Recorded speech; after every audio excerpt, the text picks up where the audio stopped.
geste de toi viendra mon secours. Viens semer dans mon âme le grain de l'amour. Je traverse un désert et je meurs de soif. Montre-moi le mystère qui garde la foi. Bonjour et bienvenue à votre émission La Victoire de l'amour. En ce mercredi, on poursuit notre réflexion sur l'obéissance, ce mot qui est tellement à la mode, n'est-ce pas? On apprend à découvrir que l'obéissance, c'est tellement quelque chose de bien. Il y a une petite devise qu'on voit passer des fois qui dit « Faisons plus attention à notre conscience qu'à notre réputation ».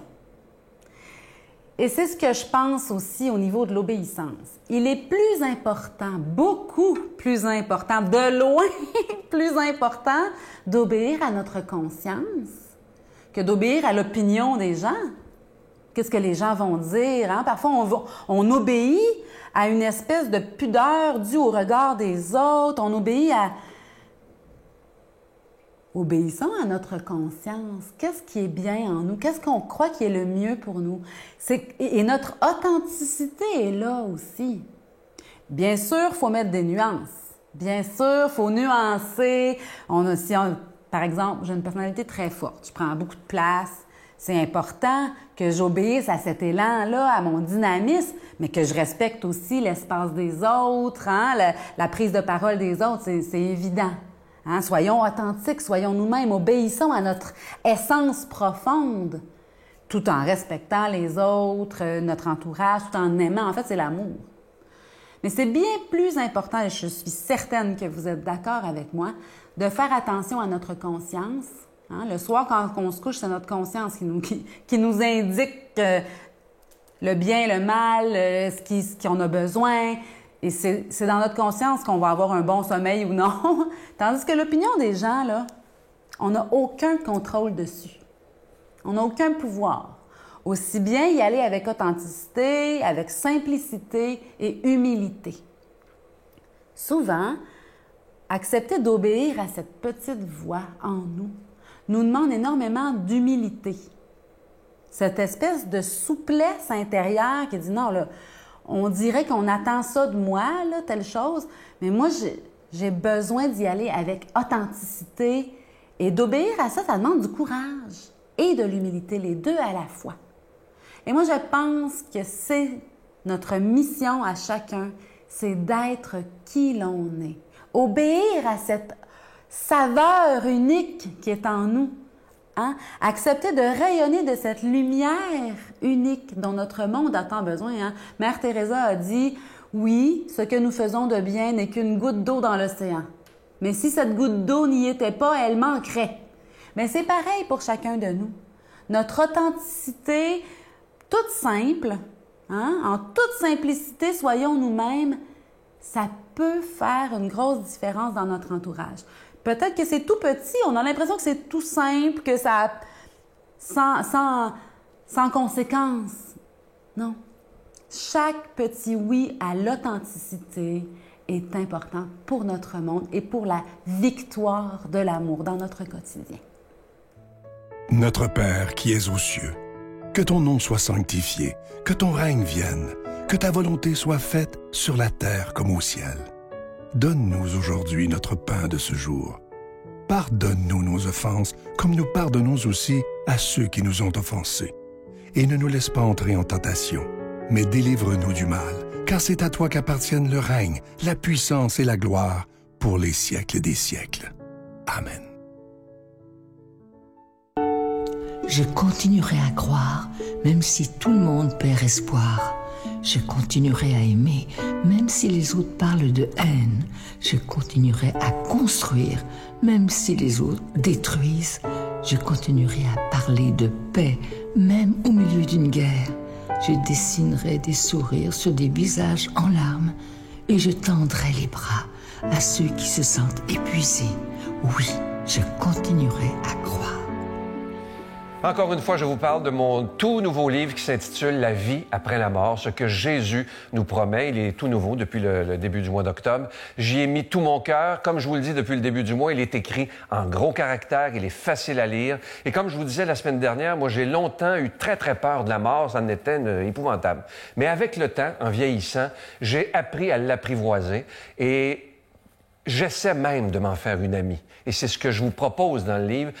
Je vous propose tout ce que Jésus nous promet après la mort, et c'est de toute beauté. Ça sera une vie d'éternité. On va retrouver ceux que nous avons aimés, et la souffrance n'existera plus pour l'éternité. Alors, je vous rappelle que vous le recevrez avec un don de 25 $, et si vous en voulez deux, avec un don de 40 $, la Victoire de l'amour, case postale 120, succursale Boucherville à Boucherville, le J4B 5E6, je vous la redonne, la Victoire de l'amour, case postale 120, succursale Boucherville à Boucherville, le J4B 5E6, également par téléphone, par carte de crédit du lundi au vendredi de 8h30 à 16h30 dans le 514-523-4433, 523-4433 ou sans frais le 1-888-811-9291, 1-888-811-9291 et aussi sur notre site Internet. Vous savez que c'est une façon très sécuritaire, rapide et efficace de faire votre don. C'est le www.lavictoiredelamour.org. Je vous rappelle le titre du livre, « La vie après la mort, ce que Jésus nous promet » et en sous-titre, « On ne s'éteindra jamais ». Je trouve ça beau et sécurisant de savoir que finalement, notre vie, elle n'aura jamais de fin. Merci de tout cœur.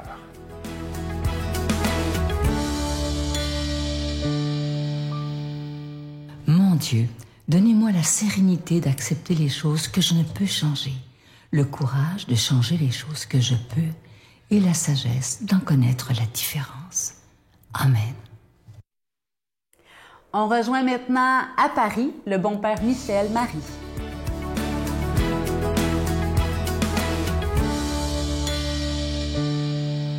Chers amis, mais quel bonheur que de vous retrouver et de partager avec vous aujourd'hui un passage de l'évangile de Jésus-Christ selon saint Luc.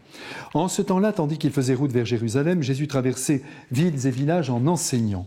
Quelqu'un lui demanda « Seigneur, n'y a-t-il que peu de gens qui soient sauvés ?» Jésus leur dit « Efforcez-vous d'entrer par la porte étroite. Car je vous le déclare, beaucoup chercheront à entrer et n'y parviendront pas. Lorsque le maître de maison se sera levé pour fermer la porte, si vous, du dehors, vous vous mettez à frapper à la porte en disant « Seigneur, ouvre-nous », il vous répondra « Je ne sais pas d'où vous êtes ». Alors vous vous mettrez à dire « Nous avons mangé et bu en ta présence, et tu as enseigné sur nos places ». Il vous répondra « Je ne sais pas d'où vous êtes. Éloignez-vous de moi, vous tous qui commettez l'injustice ». Là, il y aura des pleurs et des grincements de dents, quand vous verrez Abraham, Isaac et Jacob, et tous les prophètes dans le royaume de Dieu, et que vous-même, vous serez jetés dehors. Alors on viendra de l'Orient et de l'Occident, du Nord et du Midi, prendre place au festin dans le royaume de Dieu. Oui, il y a des derniers qui seront premiers, et des premiers qui seront derniers. Mes frères bien-aimés, je ne sais pas si vous avez perçu dans cet évangile le climat de tension qui règne sous les paroles qui défilent. Jésus monte à Jérusalem d'un pas décidé, il marche vers son horrible passion et sa mort effroyable, et en cours de route, il continue inlassablement, en traversant les villages, à enseigner la doctrine de son Père, ou du moins la manière dont il faut l'interpréter, car au fond, Jésus révèle au monde le vrai judaïsme. Il explique comment on doit concevoir la loi divine et surtout comment on doit la vivre. Car au fil des temps, mais oui, celle-ci s'est abîmée sous l'enseignement oral des rabbis, du moins elle s'est compliquée sous la multiplication des consignes à observer, avec le risque de croire qu'il suffit d'accomplir scrupuleusement la lettre de la loi pour vivre de son esprit. Sur ce plan-là, j'oserais dire que Jésus est sans pitié. Aussi, il reprend l'enseignement des prophètes. Il s'appuie sur les exemples de foi offerts jadis par Abraham, Isaac et Jacob, les pères dans la foi, afin d'harnacher le peuple d'Israël à l'essentiel. Quand Jésus affirme que toute la loi et les prophètes sont contenus dans le double commandement de l'amour, l'amour de Dieu et l'amour du prochain, eh bien, apparemment, il simplifie. Mais en fait, il ouvre ici la fameuse porte étroite qu'il faut emprunter. Car aimer les autres, travailler au bonheur d'autrui, les accepter comme ils sont, ne jamais les juger à partir des actes qu'ils ont posés, faire preuve d'une indulgence à toute épreuve, mais aussi se laisser dépouiller par le pauvre, dire toujours oui aux sollicitations de nos frères, ne plus penser à soi, s'oublier au profit du bien à accomplir, c'est passer par la porte étroite, ouverte par Jésus, par son exemple et ses paroles.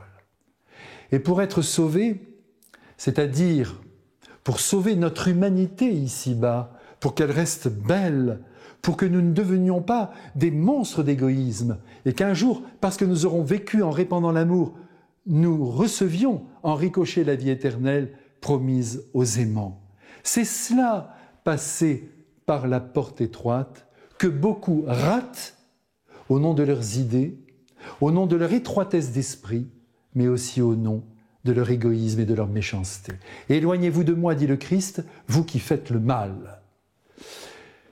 Face à lui, n'oublions pas que des populations entières résistaient à son enseignement, dans lequel, comme on le sait, il ne fait pas la partie belle, notre Seigneur, aux magouilleurs, aux malhonnêtes, aux fanatiques de la loi, aux durs de cœur, aux orgueilleux, à ceux qui se croient justes et qui dénoncent les péchés de leurs frères.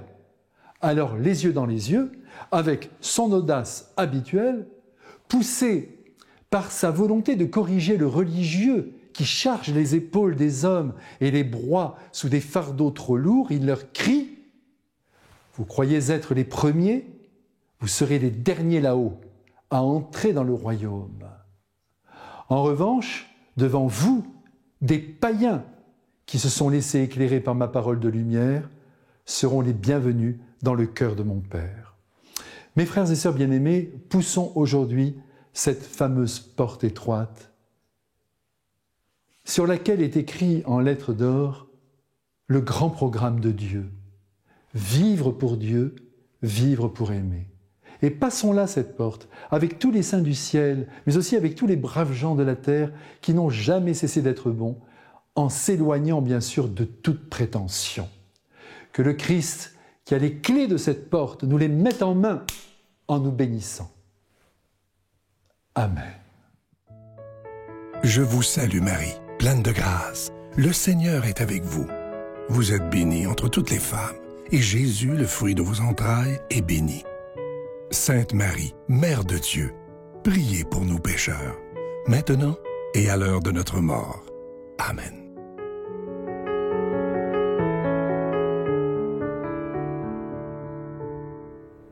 Vous le savez maintenant, ce beau mois d'octobre, le cadeau du mois, c'est le livre de Sylvain Charon, La vie après la mort, on ne s'éteindra jamais, ce que Jésus nous promet. Un livre rempli d'espérance qui nous donne de croire en cette éternité d'amour auprès de Dieu, qui nous aide à déjà en vivre aujourd'hui, un livre rempli de belles promesses que Dieu nous fait. Et c'est écrit gros, en format poche, c'est pas compliqué à lire et ça fait du bien, surtout. Donc, ça s'offre bien en cadeau. Je vous encourage. Ça encourage aussi la mission de la victoire de l'amour. Ça fait pas juste nous encourager, ça nous soutient, ça aide la victoire de l'amour. Sans votre soutien, on pourrait pas être là et annoncer l'Évangile à la télévision. Quelle bénédiction! Merci pour votre aide généreuse à chaque mois ou à chaque année, selon vos moyens. Il n'y a pas de petits dons. Si vous voulez faire un don aussi sans recevoir le cadeau, c'est possible aussi. N'hésitez pas, mais ce petit bijou de livre va vous faire du bien, assurément. Je vous souhaite une excellente journée à chacun. Je pense que quand c'est Dieu, on sent que c'est plus lumineux, que c'est plus léger. Moi, je dis que ça me fait pétiller en dedans. Ouais. Je sens tout de suite que ça pétille, que même ça me donne une énergie. Là. Tu me relèves quand je n'ai plus d'envie. Tu me relèves même quand nos cœurs dévient. Mais te voilà qui m'ouvre un monde de splendeur.